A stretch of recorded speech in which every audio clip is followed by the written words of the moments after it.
This is reposted. Something I learned about you over the last year is your utter disdain for motivational speakers and life coaches. And we're picking a quote today from Louise L. who is a Oh, motivational author. She died 4 years ago. And she says this: I do not fix problems. I fix my thinking, then the problems fix themselves. I think that could just be phrased in a way of you approach things or think about them. If you have a paradigm shift, maybe things will take care of themselves. But I say you always have an option. If you don't like something, you have an option. It might be a drastic option, but there's always an option. So I think it's a good reminder that sometimes you need to look inward. Louise, first of all, dubbed the closest thing to a living saint by the Australian media. Just put that in perspective there. Does Australia not have access to Mother Teresa? I don't think so. Louise is the closest thing to a living saint, and now she's dead, I guess. So the playing the role of you would be, first question would be, what is a problem, right? Yeah, I guess it depends. A problem I would guess I would say is something that bothers you or something that makes you uncomfortable and you don't like it. Like it could be a neighbor that you don't like, or it could be a work situation you don't like, or it could be your car shakes when you depress the brake pedal. Because I really like this idea of what she's saying. If you figure out what a problem is, like a problem for the Olsen house, sometimes would be like, where do we spend the holidays? Do we spend it with like your parents or my parents? And you're gonna have to get into that, which is like the fact that you get to choose between parents to spend the holidays, like those are all good things. Right. So once you take that mindset, like, oh, hey, we're choosing between good things, then it doesn't really become a problem anymore. And then it sort of works itself out. So I agree with what Louise is saying.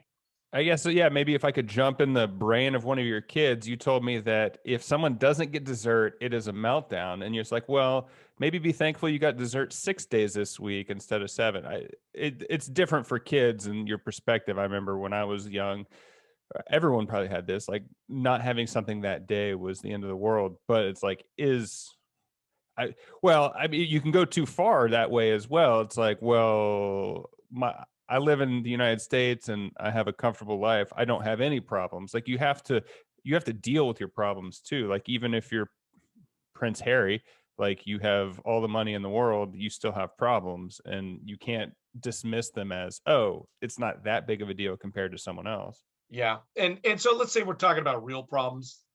Once again, I use that term loosely ish.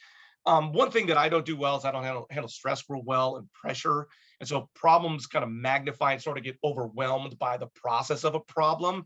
And one thing that I've learned well from our intern Kirk, we went to an escape room once together. And What? escape room, where you got Oh, to escape. Yeah. get out of the room or whatever.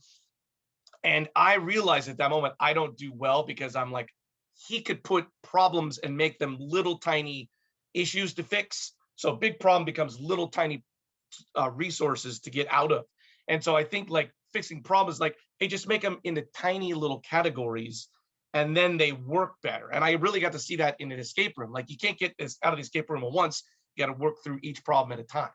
Yeah, I don't remember where I heard this, but I've heard like you can eat a car if you have like a little bit at a time. Like you can digest a small piece of metal and you can eat it over the course of 30 years. And so yeah, I mean breaking things down into smaller pieces is a great way to approach problems. But what I think about when I see this is like, what if you have a problem with like a personal problem? Like, what if it's something that's out of your control with your neighbor doesn't like you or you have a really tough time at work?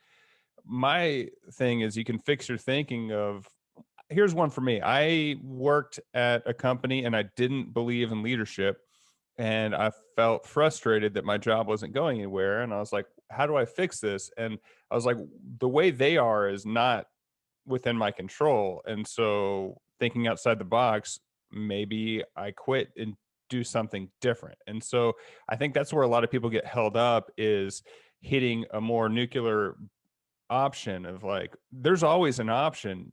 You might not want to do it and it might be uncomfortable, but if you change your perspective, there's ways to get out to make things better for you. Yeah. The kind of like along the line of what you're saying is like taking a second to take a deep breath and be like, okay, sometimes when a problem comes, you kind of ruminate on it. You think, you're kind of banging your head. You just take a second to take a deep breath. And by the way, I loved our quote from a couple of weeks ago, the grass is always greener on the other side.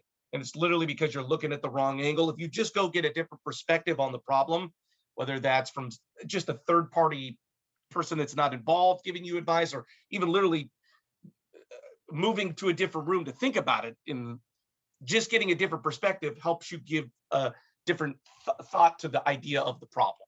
Yeah, I mean, this is kind of silly, but on your rearview mirror, it says objects in the mirror may be closer than they appear. If you look at it from that angle, it's going to be a different perspective. So taking a deep breath and reevaluating where you're looking from is you fix your thinking, is kind of what she was saying. What do you think Louise would say about buying a house that you need to fix up? Do the problems just fix themselves, Andrew?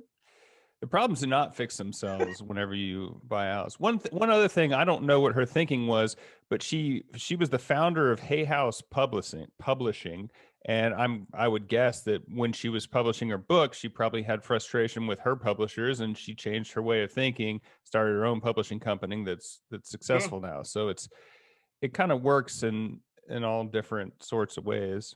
No, I like that idea. Like I think the main thing about fixing problems, though, kind of back to what you said, and I missed this, is that there's a nuclear option, but human beings don't like big change.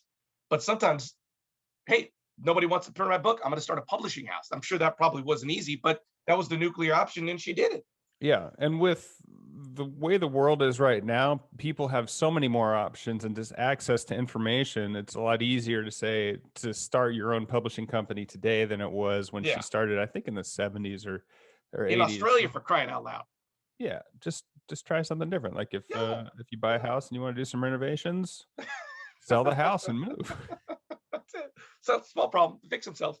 Yeah, well, if you want to start a publishing company, please reach out. You can find us at Reposted Podcast on Facebook, Twitter, and Instagram.